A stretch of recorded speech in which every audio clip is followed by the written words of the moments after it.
ನಮಸ್ಕಾರ.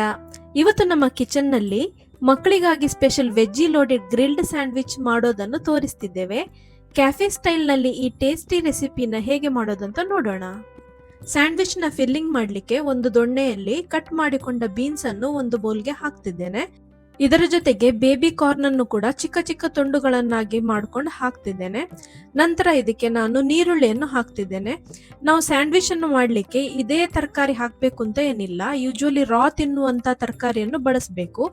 ಒಂದು ದೊಣ್ಣೆ ಮೆಣಸಿನಕಾಯಿಯನ್ನು ತುಂಡು ಮಾಡ್ಕೊಂಡು ಹಾಕಿ, ನಂತರ ಸ್ವಲ್ಪ ಟೊಮ್ಯಾಟೊವನ್ನು ಕೂಡ ಹಾಕಿ, ನಾನು ಆಲ್ರೆಡಿ ಕುಕ್ಕರ್ನಲ್ಲಿ ಒಂದು ಮೀಡಿಯಂ ಗಾತ್ರದ ಆಲೂಗಡ್ಡೆಯನ್ನು ಬೇಯಿಸ್ಕೊಂಡಿಟ್ಟಿದ್ದೆ, ಅದನ್ನು ಮ್ಯಾಶ್ ಮಾಡ್ಕೊಂಡಿದ್ದಕ್ಕೆ ಹಾಕ್ತಿದ್ದೇನೆ. ಆಲೂಗಡ್ಡೆ ಹಾಕೋದ್ರಿಂದ ಸ್ಯಾಂಡ್ವಿಚ್ನ ಫಿಲ್ಲಿಂಗ್ಗೆ ಒಳ್ಳೆ ಅಂಟುವಿಕೆ ಬರ್ತದೆ, ಅದಕ್ಕೋಸ್ಕರ ನಾವಿಲ್ಲಿ ಆಲೂಗಡ್ಡೆಯನ್ನು ಉಪಯೋಗಿಸ್ತಿದ್ದೇವೆ. ಮತ್ತೆ ರುಚಿಗೆ ತಕ್ಕಷ್ಟು ಉಪ್ಪನ್ನು ಹಾಕಿಕೊಳ್ಳಿ. ಇದನ್ನೀಗ ಚೆನ್ನಾಗಿ ಬೆರೆಸ್ಕೊಳ್ಳಿ. ಮತ್ತೆ ನಿಮ್ಮನೆಯಲ್ಲಿ ಯಾವುದು ತರಕಾರಿ ಹಸಿಯಾಗಿ ತಿನ್ಲಿಕ್ಕೆ ಆಗ್ತದೋ ಆ ಎಲ್ಲ ತರಕಾರಿಯನ್ನು ಸಣ್ಣ ಸಣ್ಣ ಹೆಚ್ಚಿಕೊಂಡು ಹಾಕಿ. ಇದೀಗ ಸ್ಯಾಂಡ್ವಿಚ್ನ ಫಿಲ್ಲಿಂಗ್ ರೆಡಿ ಆಗಿದೆ. ನಾವು ಸ್ಯಾಂಡ್ವಿಚ್ನ ಚಟ್ನಿ ಹೇಗೆ ಮಾಡೋದು ಅಂತ ನೋಡೋಣ. ಒಂದು ಚಟ್ನಿ ಜಾರ್ಗೆ 3/4 ಕಪ್ನಷ್ಟು ಕೊತ್ತಂಬರಿ ಸೊಪ್ಪನ್ನು ಹಾಕಿ, ಮತ್ತೆ 1/4 ಕಪ್ನಷ್ಟು ಪುದೀನ ಸೊಪ್ಪನ್ನು ಹಾಕಿ, ನಂತರ ಇದಕ್ಕೆ 2 ಟೇಬಲ್ ಸ್ಪೂನ್ ಅಷ್ಟು ನೆಲಗಡಲೆಯನ್ನು ಹಾಕಿ, ಮತ್ತೆ ಚಟ್ನಿ ಎಷ್ಟು ಖಾರ ಬೇಕೋ ಅದರ ತಕ್ಕ ಹಾಗೆ ಹಸಿಮೆಣಸನ್ನು ಹಾಕಿ, ಒಂದು ಅರ್ಧ ಚಮಚೆಯಷ್ಟು ಜೀರಿಗೆಯನ್ನು ಹಾಕಿ, 1 ಇಂಚಿನಷ್ಟು ಶುಂಠಿಯನ್ನು ಹಾಕಿ, 3 ಬೆಳ್ಳುಳ್ಳಿ ಎಸಳುಗಳನ್ನು ಹಾಕಬೇಕು, 2 ಟೀ ಸ್ಪೂನ್ ಅಷ್ಟು ಸಕ್ಕರೆಯನ್ನು ಹಾಕಬೇಕು, ಮತ್ತೆ 1/4 ಟೀ ಸ್ಪೂನ್ ಅಷ್ಟು ಬ್ಲ್ಯಾಕ್ ಸಾಲ್ಟ್ ಅನ್ನು ಹಾಕಬೇಕು. ಕೊನೆಗೆ ಒಂದು 1/4 ಟೀ ಸ್ಪೂನ್ ಅಷ್ಟು ಉಪ್ಪನ್ನು ಹಾಕಿ, ಟೇಸ್ಟ್ ಅನ್ನು ಬ್ಯಾಲೆನ್ಸ್ ಮಾಡಲಿಕ್ಕೆ ಒಂದು ಸಣ್ಣ ತುಂಡು ನಿಂಬೆ ಹಣ್ಣನ್ನು ಹಿಂಡಿ ಹಾಕಿ, ಒಂದು ಅರ್ಧ ಚಮಚದಷ್ಟು ಹಾಕಿದ್ರೆ ಸಾಕು. ಮತ್ತೆ ಸ್ವಲ್ಪ ನೀರನ್ನು ಹಾಕಿಕೊಂಡು ನಾವು ಸ್ಯಾಂಡ್ವಿಚ್ನ ಚಟ್ನಿಯನ್ನು ಈಗ ಚೆನ್ನಾಗಿ ರುಬ್ಬಿಕೊಳ್ಬೇಕು.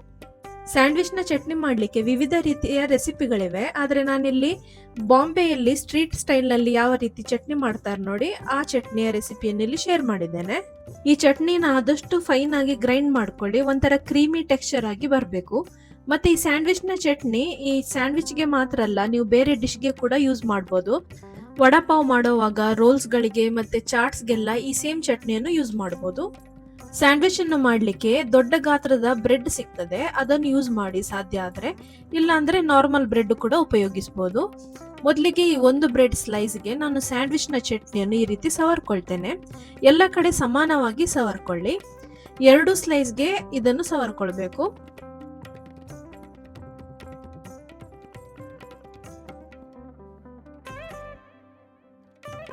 ಈಗ ಒಂದು ಬ್ರೆಡ್ ಸ್ಲೈಸ್ ನ ನಡುವೆ ಸ್ಯಾಂಡ್ವಿಚ್ ನ ಫಿಲ್ಲಿಂಗ್ ಅನ್ನು ಚೆನ್ನಾಗಿ ಸ್ಪ್ರೆಡ್ ಮಾಡ್ಕೊಳ್ಳಿ. ಫಿಲ್ಲಿಂಗ್ ತುಂಬಾ ಜಾಸ್ತಿ ಹಾಕಬೇಡಿ, ಸ್ವಲ್ಪ ಸ್ವಲ್ಪ ಹಾಕಿಕೊಂಡು ಎಲ್ಲಾ ಕಡೆ ಸಮಾನವಾಗಿ ಸವರಿಕೊಂಡ ನಂತರ ಇನ್ನೊಂದು ಬ್ರೆಡ್ ನ ಸ್ಲೈಸ್ ಅನ್ನು ಇದರ ಮೇಲೆ ಇಟ್ಬಿಡಿ. ಇದಕ್ಕೆ ತುಪ್ಪ ಅಥವಾ ಬೆಣ್ಣೆಯನ್ನು ಸವರ್ಕೊಳ್ಳಿ. ನೀವು ಬೆಣ್ಣೆ ಯೂಸ್ ಮಾಡೋದಾದ್ರೆ ಮೊದಲಿಗೆ ಅದನ್ನು ಮೆಲ್ಟ್ ಮಾಡಿಕೊಂಡು ಆಮೇಲೆ ಹಚ್ಚೋದು ಒಳ್ಳೆಯದು. ನಾನು ಒಲೆಯ ಮೇಲೆ ಆಲ್ರೆಡಿ ಪ್ಯಾನ್ ಅನ್ನು ಬಿಸಿ ಮಾಡ್ಲಿಕ್ಕೆ ಇಟ್ಟಿದ್ದೇನೆ. ನಿಮ್ಮ ಹತ್ರ ಈ ರೀತಿ ಗ್ರಿಲ್ಡ್ ಪ್ಯಾನ್ ಇದ್ರೆ ಅದನ್ನು ಯೂಸ್ ಮಾಡಿ, ಇಲ್ಲಾಂದ್ರೆ ನಾರ್ಮಲ್ ತವಾ ಆದ್ರೂ ಪರವಾಗಿಲ್ಲ. ಬಿಸಿಯಾದ ಈ ಪ್ಯಾನ್ ಮೇಲೆ ಸ್ಯಾಂಡ್ವಿಚ್ ಅನ್ನು ಇಟ್ಬಿಡಿ. ನಾನಿದನ್ನು ಸಣ್ಣ ಊರಿನಲ್ಲಿ ಗ್ರಿಲ್ ಮಾಡ್ತಿದ್ದೇನೆ. ಈಗ ಮೇಲ್ಗಡೆಯ ಬ್ರೆಡ್ ಸ್ಲೈಸ್ಗೆ ತುಪ್ಪ ಅಥವಾ ಬೆಣ್ಣೆಯನ್ನು ಸವರ್ಕೊಳ್ಳಿ. ನೀವು ಯೂಶುವಲಿ ಸ್ಯಾಂಡ್ವಿಚ್ ಅನ್ನು ಮಾಡಲಿಕ್ಕೆ ಸ್ಯಾಂಡ್ವಿಚ್ ಮೇಕರ್ ಪ್ರಿಫರ್ ಮಾಡ್ತೀರಾ ಅಥವಾ ಪ್ಯಾನ್ ಅನ್ನು ಪ್ರಿಫರ್ ಮಾಡ್ತೀರಾ ಅಂತ ಕಮೆಂಟ್ ಮಾಡಿ. ಸೊ ಈಗ ಒಂದು 3 ನಿಮಿಷ ಆಗಿದೆ, ನಾನು ಇದನ್ನು ಫ್ಲಿಪ್ ಮಾಡ್ತೇನೆ. ಎಷ್ಟು ಚೆನ್ನಾಗಿ ಗ್ರಿಲ್ ಆಗಿದೆ ನೋಡಿ. ಸೊ ಇದೇ ರೀತಿ ಇನ್ನೊಂದು ಬದಿ ಕೂಡ ನಾವು ಚೆನ್ನಾಗಿ ಗ್ರಿಲ್ ಮಾಡೋಣ. ನೀವು ಸ್ಯಾಂಡ್ವಿಚ್ ಅನ್ನು ಪ್ಯಾನ್ ನಲ್ಲಿ ಮಾಡುವಾಗ ಗ್ಯಾಸ್ನ ಉರಿ ತುಂಬಾ ಸಣ್ಣದಾಗಿರ್ಬೇಕು, ಅದನ್ನು ಗಮನದಲ್ಲಿಡಿ. ಸೊ ದಟ್ ನಡುವೆ ಈ ರೀತಿ ಫ್ಲಿಪ್ ಮಾಡ್ಕೊಂಡು ನೋಡಿ, ಇಲ್ಲ ಅಂದ್ರೆ ಬೇಗ ಕಪ್ಪಾಗ್ಬೋದು. ಸ್ಯಾಂಡ್ವಿಚ್ ಈಗ ಆಲ್ಮೋಸ್ಟ್ ರೆಡಿ ಆಗಿದೆ.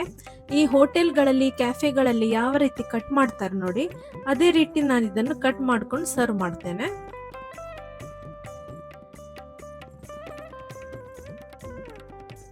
ಇದು ನೋಡ್ಲಿಕ್ಕೆ ಹೇಗೆ ಹೋಟೆಲ್ ಸ್ಟೈಲ್ ನಲ್ಲಿ ಇದೆನೋ, ಟೇಸ್ಟ್ ಕೂಡ ಅದೇ ರೀತಿ ಇದೆ. ನೀವು ಒಂದ್ಸಲ ಟ್ರೈ ಮಾಡಿ ನೋಡಿ.